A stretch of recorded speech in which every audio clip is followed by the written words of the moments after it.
تر وزه خرابېږي.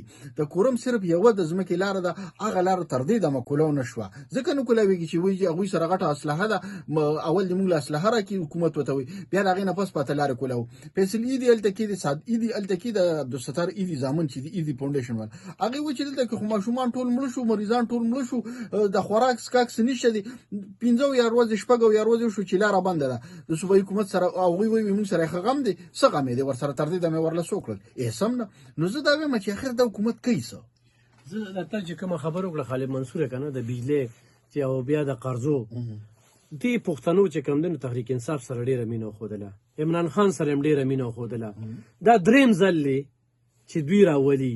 4 کاله چې کوم دی په مرکز کې د دوی حکومت و او په 3 صوبو کې هم حکومت و او په دې خو دا درېیم ټیناور دی چې راځي. په دغه پیریډ کې چې کوم دی نو د دې مرکز نه زموږ وسایل ډېر وصولېدی شو، ډېر وسایل چې کوم دی نو دې صوبې له وړلی شو. ملک خو هغه دغه کړو ډیپارټ طرف ته یې بوتلو وي سریلنکا به ترې جوړېږي، دا خبرې به راتلې. دې وخت کې چې کوم دی نو دا حقیقت دی. دې حقیقت د څوک هم انکار نه شي کولی چې مل د سمي طرف ته چې کوم دی نو د هغه ډیپارټ نه ووته چې کوم د ډیپارټ چغې به موږ اورېدلې.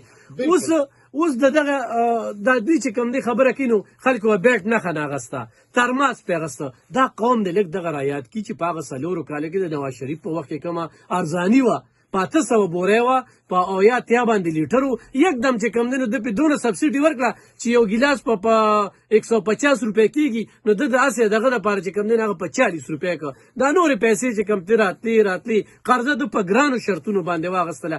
دا خبرې ولې د دې خلکو ذهن کې نه کېني باندې را رنګ نن خبرې کېږي. ما دا څو ورځې سروې وکړه، زه د پښتنو نه ډېر خوشحاله یم چې په 9 مای باندې هغوی چورلټ چې کوم دی نو وویل چې یار دا ډېره بهترینه فیصله راغلې ده. په سیول نافرمانۍ باندې وي د سر یې ورسره منونو. د امریکې د میزایل خبره پابندي راله، الحمدلله پاکستان هغه میزایل چې کوم دی نو هغه ورته منصوبې ورته کامیابه کړله، هغوی هلته کې دا کړل، خو دلته پې دوی شو دغه وکړه. نن دلته کې راځي رچرډ ګرینل چې کوم دی د هغه خبرې کېږي چې بس دغه موږ دپاره دا یو سړی دی ټرمپ. خو دلته کې چې کوم د مذاکرات عمل روان دي، حکومت هم دا غواړي چې دوی سره موږ خبرې اترې وکړو چې دغه صدر کېږي دا ټرمپ چې د هغې نه مخکې موږ دا خبرې دغه کړې وي. دوی خو امریکې ته سترګې دي چې امریکا بیا کوي، خو زمونږ دلته کې چې کوم دی اوس په اسټیبلیشمنټ چې کوم دی هغه به په اعتماد کې اخیستل وي. دا دوی چې کومې بیانیې راځي د ملک د ضلالت، دا کوم یوټیوبرانې دي، دا کوم ټویټونه کوي، دا کومې لونډې لپاړې دي، کوم انداز کې دا کنځلې کوي، د خپل ملک د دفاع د سالمیت د پرمختګ په لار کې چې کوم دی نو رکاوټ جوړېږي. تر کومې چې دا وي نو دوی سره مذاکرات نه کېږي. دا ملک دښمني ده، دا ملک ګوره د مذاکراتو د سیاست چې کوم دی. ما ابتاب شیرپور سره بل ورځ د 2007 د بمي چاودنې د شهیدانو برسي مانځلې کېدله، هغه نه ما دا تپوس وکړو، هغه وویل چېرې یو خوا دمکې سیول نافرمانۍ او دا نه کېږي،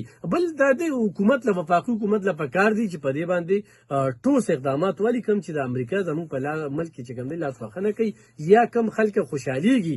سکندر شیرپور یادوي چې د دې خلک سوچ کې چې دې خلکو د ملک سره څومره مینه ده چې پاکستاني نو موږ به یو که نه چې نن هغه په میزایل باندې خوشحالېږي چې دی خو ډېر زبردست کار وکړو.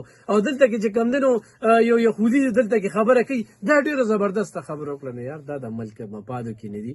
نو په کار دا خالد منصوره چې په دې باندې زموږ دا قوم هم پېښي نور د هغه د رخایه د مذاکراتو د ډیل خبره ده. خو 190 پونډ چې کوم دی کم کیس دی دا انتخابي مضبوط دی، دا ډېره غټه ګبله شوې ده. او دې ګبله کې نن چونکې د هغې فیصله ورولو، خو هغه فیصلې د ځنډ ښکار کړل او هغه د ځنډ چې ښکار شوله دغه مذاکراتي کمیټۍ دغه شوله. خو په 9 مای باندې کمپرومایز نشته او نه کمپرومایز پکار دی. او په دې باندې قوم له یکجهتۍ چې کوم دی نو مظاهره کول پکار دي چې سبا به هر سړی راځي او دلته کې به ستا دوکان هم سوځوي، ستا کاروبار به هم سوځوي. په دې پوچ کې څوک دي یار، په دې پولیس کې څوک دي، په دې رینجر کې څوک دي. او بله ورځ 14 رینجر خلکاران چې کوم دی دا شهیدان شو.